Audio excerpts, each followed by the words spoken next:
ರಸ್ತೆ ಚರಂಡಿ ಬೇಡ ಅಂದ್ರೆ ತುಮಕೂರಿಗೆ ಮೆಟ್ರೋ ಯಾಕೆ ಬೇಕು? ಪರಮೇಶ್ವರ್ಗೆ ಆರ್ ಅಶೋಕ್ ಟಾಂಗ್.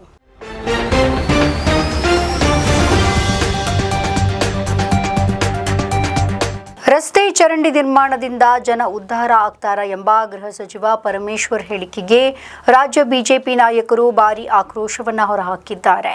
ಗ್ಯಾರಂಟಿ ಯೋಜನೆಗಳನ್ನು ಸಮರ್ಥಿಸಿಕೊಂಡಂತಹ ಪರಮೇಶ್ವರ್ಗೆ ವಿಪಕ್ಷ ನಾಯಕ ಆರ್ ಅಶೋಕ್ ಟ್ವೀಟ್ ಮೂಲಕವೇ ತಿರುಗೇಟನ್ನ ನೀಡಿದ್ದಾರೆ.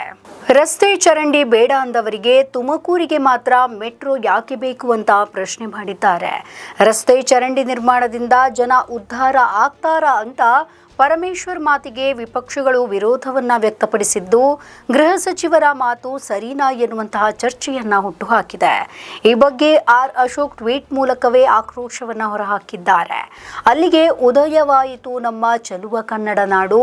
ಸರ್ಕಾರ ನಡೆಸುವುದು ಅಭಿವೃದ್ಧಿ ಮಾಡೋದು ಅಂದ್ರೆ 3 ತಿಂಗಳಿಗೋ 6 ತಿಂಗಳಿಗೋ ಒಮ್ಮೆ ಗೃಹಲಕ್ಷ್ಮಿ ಹಣ ಅಕೌಂಟಿಗೆ ಹಾಕೋದು, ಬಾಕಿ ಸಮಯದಲ್ಲಿ ರಾಜಕೀಯ ಮಾಡೋದು, ಕುರ್ಚಿಗಾಗಿ ಕಿತ್ತಾಡೋದು ಅಂದುಕೊಂಡಿದ್ದಾರೆ ಕಾಂಗ್ರೆಸ್ ನಾಯಕರು ಅಂತ ಅಶೋಕ್ ಟ್ವೀಟ್ ಮೂಲಕ ಕಿಡಿಕಾರಿದ್ದಾರೆ. ರಸ್ತೆ ಚರಂಡಿ ಮೂಲಸೌಕರ್ಯ ನಿರ್ಮಾಣದಿಂದ ಬಡವರು ಉದ್ಧಾರ ಆಗಿಲ್ಲ ಅನ್ನುವಂತಹ ಮನಸ್ಥಿತಿ ಇರುವ ಕಾಂಗ್ರೆಸ್ ಸರ್ಕಾರದಿಂದ ಕರ್ನಾಟಕದ ಜನತೆಗೆ ಇನ್ನೇನು ತಾನೇ ನಿರೀಕ್ಷಿಸಲು ಸಾಧ್ಯ ಅಂತ ಟ್ವೀಟ್ ಮೂಲಕ ಅಶೋಕ್ ಅಸಮಾಧಾನವನ್ನ ಹೊರಹಾಕಿದ್ದಾರೆ.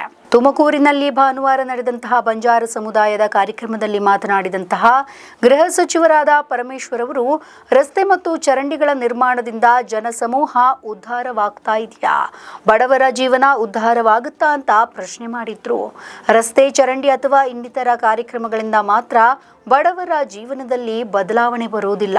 ಸಾವಿರಾರು ವರ್ಷಗಳ ಶೋಷಣೆಯನ್ನ ಕೊನೆಗಾಣಿಸುವಂಥದ್ದು, ಜನರ ಜೀವನವನ್ನ ಸುಧಾರಿಸುವುದೇ ಗ್ಯಾರಂಟಿ ಯೋಜನೆಗಳ ಮುಖ್ಯ ಉದ್ದೇಶ ಅಂತ ಅವರು ಹೇಳಿದ್ದಾರೆ. ನಮ್ಮ ಈ ವಿಡಿಯೋ ನಿಮಗೆ ಇಷ್ಟ ಆದಲ್ಲಿ ಲೈಕ್ ಮಾಡಿ, ಶೇರ್ ಮಾಡಿ, ಕಮೆಂಟ್ ಮಾಡಿ ಮತ್ತೆ ಸಬ್ಸ್ಕ್ರೈಬ್ ಮಾಡಿ.